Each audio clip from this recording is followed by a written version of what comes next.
Pabrangus auksui ir sidabrui, o gintaro kainoms pasiekus tiesiog rekordinės aukštumas, gintariniai papuošalai tampa sunkiai perkami. Gintaras brangsta ne tik dėl to, kad mažėja jo išteklių, bet ir dėl to, kad auga jo populiarumas rytuose. Gintaras, sidabras, kaulas, labai modernus šiuolaikinis papuošalas. Gintarų ne vieną dešimtmetį besidominti Nidiškė Virginija Mizgirienė sako, kad gintaras pastaraisiais metais atrado savo vietą tarp brangakmenių.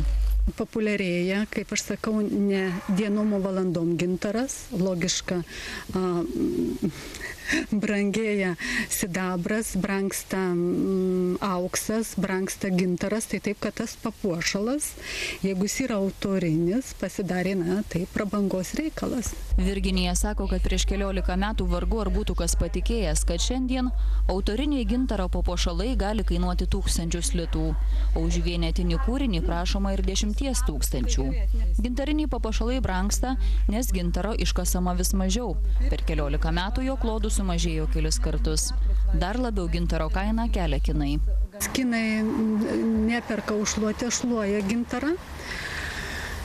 Jų atstovai sėdi prie kasyklų ir taip superka žaliavą, išveža į Kiniją, reto įdomaus, retesnės spalvos gintaro gauti gamintojui ar autoriui, argi net muziejui pirkti yra labai sudėtinga.